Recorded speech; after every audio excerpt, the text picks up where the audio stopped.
হ্যাঁ, উপভোগ তো করছি, সেটা আসলে রেজাল্টেই প্রমাণ পায়। কারণ আমি আমার জায়গা থেকে বেস্ট কন্ট্রিবিউট যেভাবে করা যায় সেটা করার চেষ্টা সবসময় করি। আর রিস্কের কথা যদি বলেন, আমি আসলে রিস্ক মনে করি না, কারণ আমি আসলে আমার 2011-তে যখন খেলা ছেড়েছি তারপরে আমার স্বপ্ন ছিল যে কোচিং লাইনেই থাকবো। যে কোনো কারণেই হোক, লম্বা সময় সিলেকশন প্যানেলে ছিলাম 9 বছর। তারপরে যখন কোচিং আসলাম ভেবে চিন্তে এসেছি। সো আমি আসলে রিস্ক না, আমি মনে করি যে আমি যেভাবে কাজ করছিলাম সিলেক্টর থাকা অবস্থায় প্লেয়ারদের সঙ্গে যেভাবে কমিউনিকেশন হচ্ছিল বা আন্ডারস্ট্যান্ডিং এগিয়ে যাচ্ছিলাম, সবাই ফিল করতো, আমাকে বলতো যে আসলে কোচিং আসলে হয়তো ভালো করবো, সেটাও আমাকে কনফিডেন্স দিয়েছে। আর সময়ের সঙ্গে সঙ্গে ঢাকা লিগ, তারপরে এবার বিপিএলে কাজ করা, নিশ্চিতভাবেই প্লেয়ারদের ক্রেডিটে আগে দিতে হবে। কিন্তু আমি একটা জায়গায় নিজের জায়গা থেকেও বলতে পারি, প্লেয়ার সিলেকশনের কাজটা যেহেতু করে এসেছি, টিম সিলেকশনের ক্ষেত্রে, টিমের জেলিং তৈরির ক্ষেত্রে সেই কাজগুলো আলহামদুলিল্লাহ ভালো মতো এগিয়ে যাচ্ছে। তার ফলে কিন্তু দুইটা ইভেন্ট পরপর করলাম যেখানে সাকসেসফুলি এখন পর্যন্ত মনে হচ্ছে নিশ্চিতভাবে 23 তারিখ ফাইনালের পরে আর একটু ভালো মতো রিপ্লাই দিতে পারবো।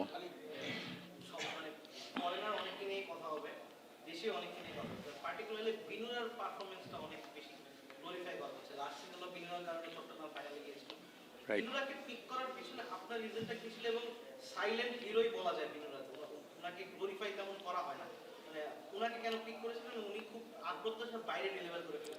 আহ, এটা অবশ্য আমি একাই ক্রেডিট দিব না, এটা আমি যখন টিম করা শুরু করি, হাসান মাহাদি আপনারা জানেন আমাদের টিম অপারেশনস হেড, হাসান মাহাদি ছিল, অমলান আমাদের সঙ্গে কাজ করেছে। আমরা তিনজন টিমটা যখন শুরু করেছি তখন বিদেশি প্লেয়ার ডিরেক্ট সাইনিংয়ের অপশনটা নিয়ে অনেক ওয়ার্কআউট করেছি।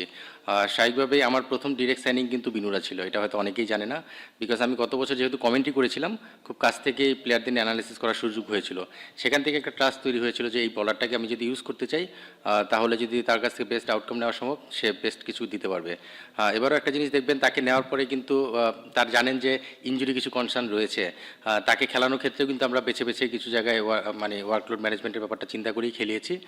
কিছু ইম্পর্টেন্ট ম্যাচেও প্রয়োজনে কিন্তু তাকে ব্রেক দিয়ে চিন্তা করেছি যে পরের ম্যাচের জন্য রেডি করব। সো কিছু এরকম প্ল্যান ছিল, বাট পিক করার ক্ষেত্রে সবচেয়ে বড় যে বিষয়টা, আমার ডিরেক্ট সাইনিং 1 নম্বর প্লেয়ার ছিল কিন্তু বিনুরা। বিকজ আমি জানি যে Bangladeshi left arm pace bowler আপনি যদি দেখেন, মুস্তাফিজ এবং শরীফুলের পরে আরেকটা নাম খুঁজতে গেলে অনেক সময় লাগে। যেই কারণে কিন্তু আমি জানি মুস্তাফিজ ডিরেক্ট সাইনিং হয়ে যাচ্ছে, শরীফুলকে বিট করতে গেলে অপশনে বেশ অনেক টাকা নিয়ে হয়তো নামতে হবে। সেক্ষেত্রে আমার ফার্স্ট পিক ছিল একজন বাহাতি পেস বোলার বিদেশ থেকে আনবো, যেন ডানহাতি অপশনগুলো আমি ড্রাফট থেকে বা অপশন থেকে নিতে পারি। সো বিনুরা পিকটা সেভাবে ওভারঅল চিন্তা ভাবনা করেই করা হয়েছিল।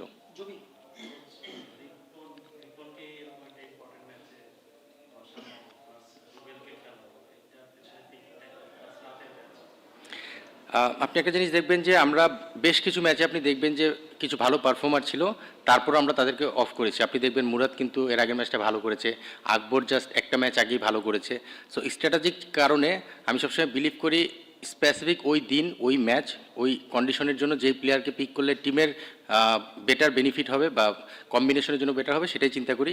রিপন নো ডাউট আমাদের আজকে এই ফাইনালে আসার পেছনে রিপনের অবদান সবচেয়ে বেশি, বলিং, পেস বোলিং ডিপার্টমেন্টে, এটা অস্বীকার করার কোনো উপায় নেই। সো সেই জায়গা থেকে আমাদের কাছে আজকে মনে হচ্ছে সাকিব এমন একজন প্লেয়ার, চ্যাম্পিয়ন প্লেয়ার, আপনারা সবাই জানেন বাংলাদেশ টিমের কি প্লেয়ার। পাশাপাশি তার যে অ্যাগ্রেশনটা আছে সেটাকে আমরা ইউজ করতে চেয়েছিলাম। আর আপনি রুবেলের সঙ্গে কম্পেয়ার করলেন, আপনি যদি দেখেন সিলেটে বেশ কিছু বাহাতি ব্যাটসম্যান ছিল, ডানহাতি বাহাতি ব্যাটসম্যান যখন সংমিশ্রণ থাকে তখন ক্যাপ্টেনের হাতে কিছু অপশন থাকলে ভালো হয়, যেটা শান্ত আমার সাথে ডিসকাস করেছিল। সেই জায়গা থেকে আমরা দুজন অফ স্পিন অপশন কিন্তু আজকের ম্যাচে ইনক্লুড করেছিলাম। তবে হ্যাঁ, একটা গ্যাম্বেলিংও বলতে পারেন যে একটা সাইড ছোট থাকলে তখন কিন্তু স্পিনার ইউজ করার ক্ষেত্রে একটা চ্যালেঞ্জ থাকে, সেটাও ক্যাপ্টেনের মাথায় ছিল এবং আমরা দুজন মিলেই সেই প্ল্যানটা করেছিলাম। ইভেন আমাদের কোচ রাজিন সালে তার কাছে আমরা যখন স্ট্র্যাটেজি সাজিয়েছি, সেই জায়গাটায় কিন্তু আমরা সেটা মাথায় রেখেই সাজিয়েছিলাম। বাট হ্যাঁ, আপনি যেটা বললেন রিপনকে অফ করার ক্ষেত্রে আমাদের অনেক ভালো মতোই চিন্তা করতে হয়েছে, বাট স্ট্র্যাটেজিক কারণে আসলে রিপনকে একটা ব্রেক দেওয়া। ইউ নেভার নো, নেক্সট ম্যাচে হয়তো বা সে আবার ব্যাক করতেও পারে।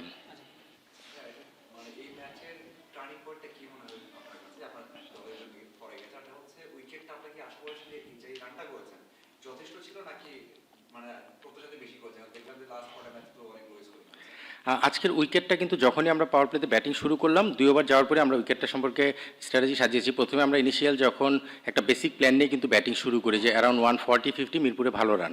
বাট যখনই 2-3 ওভার তামিম এবং ফারহান খেলা শুরু করলো, তখনই আমাদের কিন্তু প্ল্যান চেঞ্জ হয়েছে। আমরা 160+ অ্যারাউন্ড 170 একটা টার্গেট করে ব্যাটিং করা শুরু করি। সেটা আরেকটু বেশিও হতে পারতো, বাট আপনি জানেন যে মাঝখানে 3টা উইকেট পড়ে যাওয়ার পরে আমাদের সেখানে আবার একটু নিজেদেরকে সেটেল ডাউন করতে হয়েছে। বাট স্টিল আমার কাছে মনে হয় যে রানটা এই উইকেটে এনাফ না হলেও যে একটা সাইড ছোট বড় হলে তখন কিন্তু এই রানটা একটু রিস্কি হয়ে যায়, সেই জায়গা থেকেই হয়তো বা একটু মনে হয়েছে 10-15 রান কম। আর এটা একটা খুব কমন কথা যে 10-15 রান কম ছিল, বাট আমার কাছে মনে হয় যে যেই রানটা হয় খেলা কিন্তু অপোনেন্ট টিম সেই রান অনুযায়ী খেলে। বাট হ্যাঁ, এই রানটার সঙ্গে আরও 10-15 রান বেশি করার সুযোগ ছিল যদি ওই মুহূর্তে 3টা উইকেট পরপর না পড়তো। আমার কাছে মনে হয় যে আমাদের বলিং এবং ফিল্ডিং আপনারা সবাই দেখেছেন পুরো টুর্নামেন্ট জুড়ে। ফিল্ডিংয়ের আমি একটু আলাদাভাবে বলতে চাই আপনার এই কোশ্চেনকে রিলেট করে, সেটা হলো ফিল্ডিংয়ে আপনি দেখবেন আমাদের ক্যাচ এবং গ্রাউন্ড ফিল্ডিং আনফর্চুনেটলি আমরা ডিরেক্ট হেটে কোনো রান আউট করতে পারিনি, এটা নিয়ে আমরা মজা করি রেগুলার। বাট আমাদের ফিল্ডিং কোচ আবুল বাশারের কথা আমি বলতে চাই, এই নামটা কখনোই সামনে আসে না। আবুল বাশার কী পরিমাণ হার্ডওয়ার্ক করছে ফিল্ডিং কোচ হিসেবে, সেটা যদি আপনারা দেখেন মাঠে আজকে ফারহান 5টা ক্যাচ নিয়েছে। এর আগে ওভারঅল পুরো টুর্নামেন্ট জুড়ে যদি আপনি আমাদের ক্যাচ এবং গ্রাউন্ড ফিল্ডিং দেখেন সেখান থেকে বুঝতে পারবেন যে প্লেয়াররা কতটা ডেডিকেটেডলি কাজ করেছে। নিশ্চিতভাবে আবুল বাশার ফিল্ডিং কোচ তার ক্রেডিট দিতে হবে এখানে। আমার কাছে মনে হয় ইমন যখন ব্যাটিং করছিল তখন আমরা কিন্তু সবাই একটু নার্ভটাকে ধরে রাখার চেষ্টা করেছিলাম, কারণ আমরা জানি যে ইমন এমন একজন অ্যাটাকিং ব্যাটসম্যান, সে যদি ইনিংস ক্যারি করে তাহলে ডিফারেন্স তৈরি করার মতো ক্যাপাবিলিটি তার আছে। ইমনের রান আউটটা আমার মনে হয় আজকের ম্যাচের টার্নিং পয়েন্ট নিশ্চিতভাবে বলতে হবে।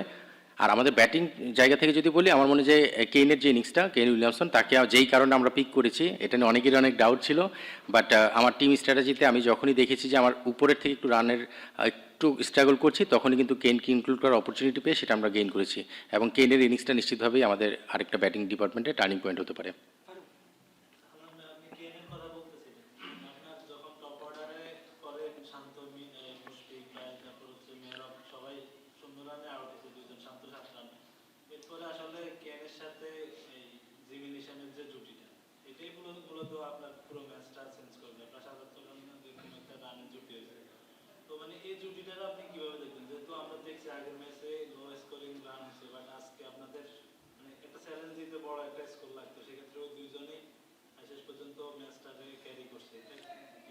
নিশ্চিতভাবে এই ধরনের দুজন এক্সপিরিয়েন্স প্লেয়ার যখন উইকেটে থাকে তারা জানে কি করতে হয়, এবং সেটা এক্সিকিউট করার ক্ষেত্রে তাদের প্ল্যানটা, যেহেতু দুজন একসঙ্গে রেগুলার খেলে মানে লম্বা সময় একসঙ্গে খেলেছে, তারা প্ল্যানটা সেভাবে সাজিয়েছে। আমি যখন স্ট্র্যাটেজিক টাইম আউটে গিয়েছি স্বাভাবিকভাবে তাদের সঙ্গে বিষয়গুলো ডিসকাস করেছি, তারা নিশ্চিতভাবেই তাদের প্ল্যানটা সাজিয়ে সেটা এক্সিকিউট করার চেষ্টা করেছে। হ্যাঁ, উইকেট পড়ে গিয়েছিল, সেটার একটা প্রেশার এসেছিল, বাট ওয়ার্ল্ড ক্লাস প্লেয়াররা যখন একসঙ্গে ব্যাটিং করে তারা নিজেরাই প্ল্যান সাজাতে পারে, সেখানে আসলে খুব বেশি বলার কিছু থাকে না। এবং এক্সপিরিয়েন্স প্লেয়ার যে কোনো ফর্মেটেই যে কী রোল প্লে করতে পারে আজকে নিশ্চিতভাবে তাদের এই পার্টনারশিপটাই সেটা প্রমাণ করে।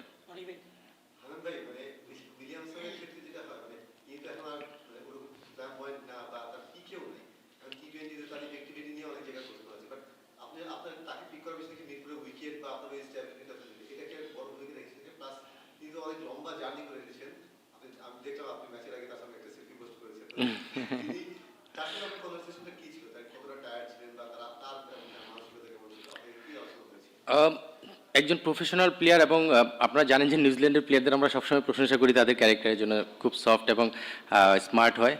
কেইন কিন্তু আজকে সকালে আর্লি মর্নিং এসেছে, 9টা-9:30টার দিকে হোটেলে পৌঁছেছে।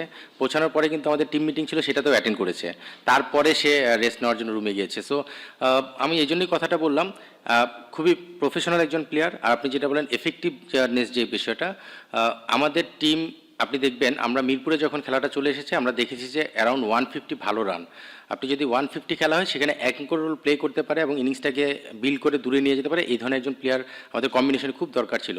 কারণ আমাদের নিচের দিকে আমাদের ব্যাটিং যারা ছিল তারা যতটা কন্ট্রিবিউট করবে সেটার সাপোর্টটা পাবে কিন্তু উপর থেকে। সো কেইনের ইনক্লুশনটা কিন্তু সেভাবে আমরা চিন্তা করেছি, এবং আপনি দেখবেন শান্ত তিনি কিন্তু যথেষ্ট ভালো ব্যাটিং করেছে পুরো টুর্নামেন্ট জুড়েই। বাট আজকে আমাদের টিম কম্বিনেশনে শান্ত নিজেই কিন্তু নিজেই স্টেপ এগিয়ে এসেছে যে right hand left hand combination আমি চারে যেতে হলে চারে যাব, এবং সেটাই কিন্তু করেছে।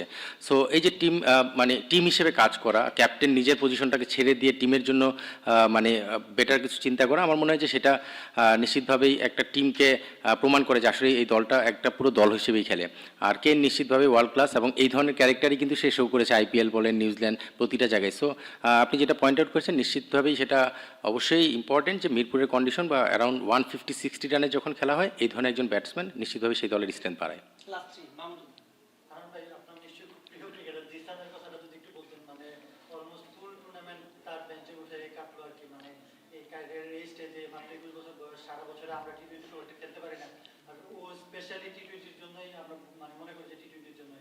আপনার খারাপ লাগাটা কেমন, আর তার জন্য খারাপ লাগছে যে পুরোটা টুর্নামেন্টে একটা ম্যাচ আপনি চান্স দিতে পারলেন? খারাপ লাগা তো আছেই, কিন্তু আপনি যদি আমার ক্যারেক্টার সম্পর্কে একটু দেখেন, আমি কিন্তু আসলে প্রফেশনাল জায়গায় কখনো আমার খারাপ লাগা বা আমার পার্সোনাল ইমোশনটাকে প্রায়োরিটি দেই না। নিশ্চিতভাবেই জিশান আমার খুব কাছের একজন প্লেয়ার, যাকে আমি খুবই পছন্দ করি এবং আমি মনে করি সে টি-20 জন্য যথেষ্ট ক্যাপাবল একজন প্লেয়ার। বাট টিম সবসময় ফার্স্ট এগিয়ে আসে এবং সেই জায়গা থেকে জিশানকে খেলাতে না পারেন আমার নিশ্চিতভাবেই খারাপ লাগে। বাট জিশান খুব ভালো করেই জানে এবং জিশানকে আপনি দেখবেন যে সবসময় কিন্তু চাঙ্গা থাকে মাঠে। সো মেন্টাল যে মোটিভেশনটা, খেলতে না পারলেও যে একটা চ্যাম্পিয়ন দলে খেলার যে মোটিভেশন, সেটা তাকে দেওয়ার চেষ্টা করা হচ্ছে। খুবই আনফর্চুনেট জিশানের জন্য, ইভেন আমার জন্য বলতে পারেন যে জিশানকে আমি খেলাতে পারছি না। বাট গতবার যেই টিমে খেলেছে সেরকম টিমে খেলাচ্ছে, এই টিমে যদি চ্যাম্পিয়ন টিমের সঙ্গেও থাকা যায় সেটাও মনে পজিটিভভাবেই চিন্তা করা যায়। জিশান সেটাকে সেভাবেই চিন্তা করছে। লাস্ট আনন্দ ভাই, আপনার কোচিং ক্যারিয়ারটা খুব ভালোভাবে শুরু হয়েছে। বিপিএল চ্যাম্পিয়ন বা বিপিএল এর ফাইনাল, নিজের কোচিং নিয়ে বলাটা, তারপরেও জানতে চাইবো যে আপনার ফিলিংটা এবং কোচিং হিসাবে আপনার কতটা এনজয় করছেন? আমি আসলে সবচেয়ে বড় জিনিস আমি কিছু মানুষের ক্রেডিট দিতে হবে। আমি কোচিং করাচ্ছি, এখানে হেড কোচ হিসেবে হয়তো আমি আপনাদের সামনে আসছি, বাট আপনি দেখবেন আমার সাপোর্টিং স্টাফ কারা। Rajin Saleh most experience, Tareq Aziz most experience, সঙ্গে ফিজিও ট্রেনার। আমি এটা আগেও বলেছি, আপনি কোচিং স্টাফ যখন ভালো পাবেন তখন টিমের বন্ডিংটা ভালো তৈরি হয়, কারণ ট্রাস্ট করে প্লেয়ার। আজকে রিপন যখন বোলিং করছে, সাকলাইন বোলিং করছে, তারা রিসেন্টলি তারেকের সঙ্গে কাজ করেছে। রাজিনের সঙ্গে মুশফিক ন্যাশনাল লিগ খেলেছে কিছুদিন আগে, মানে রাজিনের ব্যাপারে আলাদাভাবে বলার কিছু নেই। এই যে কোচিং স্টাফ, এদের এই ট্রাস্টের কারণে টিমের মধ্যে একটা জেলিং বা বন্ডিং তৈরি হয়। আমার কাজটা অনেক সহজ হয়ে যায় যে হেড কোচ হিসেবে। তখন আমার কাজ থাকে পুরো টিমটাকে এক করার জন্য, যেভাবে কোঅর্ডিনেট করা। সো নিশ্চিতভাবে টেকনিক্যাল অনেক বিষয় থাকে, সেগুলোতে আমি আমার রোল প্লে করার চেষ্টা করি। বাট আমার সাপোর্টিং যারা রয়েছে তাদের কারণে আমার কাজটা অনেক সহজ হচ্ছে। ইভেন আবহানিতে আপনি দেখবেন তারেক আমার সঙ্গে ছিল, ইফতিসান এরাই ছিল। ইভেন টিম বয়দের কথা বলতে হবে, এই 4জন টিম বয় আমার আবহানিতেও ছিল। সো ওই যে ট্রাস্টের জায়গা থেকে আই কন্ট্যাক্ট, চোখের ভাষা বোঝা, সো এই প্রতিটা জিনিস এই ম্যানেজমেন্টের সঙ্গে আমার সেটা তৈরি হয়েছে। আর প্লেয়াররা আপনারা দেখেছেন, প্রতিটা প্লেয়ার কিন্তু প্রমিজিং এবং ডেডিকেটেড। অনেক সময় আমরা কিন্তু বিভিন্ন প্লেয়ার নিয়ে বিভিন্ন রকম সাইড টক শুনি বা কথা বলি।